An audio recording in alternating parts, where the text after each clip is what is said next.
आपने बोलने का मौका दिया। आज इस बाजितपुर गांव में, छीटे मऊ के बाजितपुर पूर्वा में जिस लिए मैं इकट्ठा हूं और जिस कार्यक्रम के लिए इकट्ठा हूं, उस कार्यक्रम में कुछ बोलने से पहले पूरे विश्व को मानवता का संदेश देने वाले तथागत गौतम बुद्ध जी के चरणों में श्रद्धा सुमन अर्पित करता हूं तथा अंधों को आंख, बहरों को कान और गूंगों को जबान देने वाले, भारत को एक नया संविधान देने वाले संविधान शिल्पी बाबा साहब बी आर अम्बेडकर के चरणों में श्रद्धा सुमन अर्पित करता हूं साथियों। तथा अपने तमाम महापुरुषों पेरियार, लड़ई साहब, फूले और घटना से तमाम महापुरुषों के चरणों में श्रद्धा सुमन अर्पित करता हूं तथा मैं जिस समाज में पैदा हुआ हूं, पासी समाज के उन तमाम महापुरुषों को, लाखन पासी, छापन पासी, सीता पासी, उदा देवी, उनके चरणों में श्रद्धा सुमन अर्पित करता हूं साथियों। इसके साथ मैं अपनी बात रखना चाहता हूं। मुझे बोलने का मौका दिया महोदय जी ने, उनके लिए बहुत बहुत धन्यवाद देना चाहता हूं तथा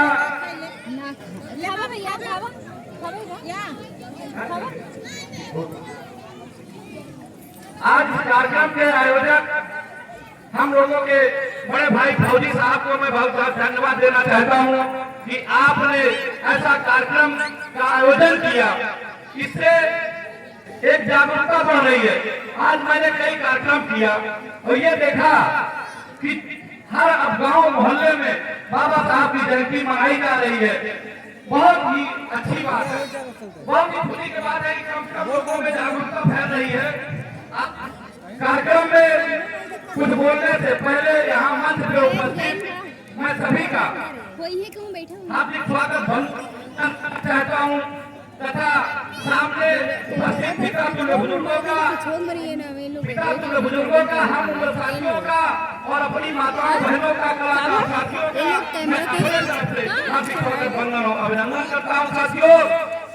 मैं एक शायरी के माध्यम से आप लोगों का स्वागत करना चाहता हूँ। गेना है ना गुलाब है, गेना है ना गुलाब है, क्या पुष्पों का हार है, आए हुए सभी सज्जनों का पप्पू पासी का प्यार भरा नमस्कार है साथियों, प्यार भरा नमस्कार है साथियों। अभी हमारे बहुत सारे वक्ताओं ने अपनी अपनी बातें बाबा साहब के जन्म दिवस में रखी। बाबा साहब की 135वीं जन्म दिन मनाया जा रहा है। बाबा साहब का जन्म 1891 में हुआ। तब से उन्होंने अपने संघर्ष के बल पे, जब सूत्रों को पढ़ाया नहीं जाता था, पढ़े नहीं दिया जाता था, तब ऐसी कड़ी मेहनत को उन्होंने पढ़ करके और पूरे 85% के समाज के लिए उन्होंने जो काम करके दिखाया, बहुत ही सराहनीय काम था। आज पप्पू पासी अगर मंच पे बाइक पकड़ के अगर ये सफेद कपड़ा पहन कर अगर बोलने का अधिकार मिला, मंच पे चढ़ने का अधिकार मिला, ये बाबा साहब की बदौलत है। अभी हमारे एक साथी बता रहे थे, गोबर की व्याख्यान बता रहे थे, गोबर के विषय में।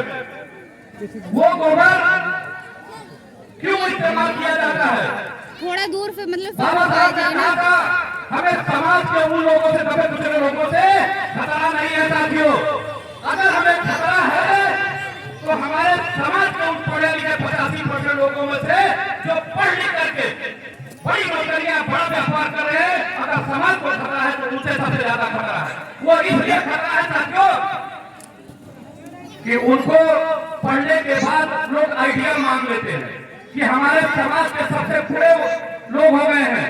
उनसे इसलिए खतरा है कि 18 घंटे में, 24 घंटे में वो 6 घंटे, 8 घंटे पढ़ करके नौकरी को पा जाते हैं, नौकरी को पा जाते हैं। नौकरी पाने के बाद जब पहली सैलरी मिलती है तो अपने घर के बगल में मंदिर बनवाने का काम करते हैं।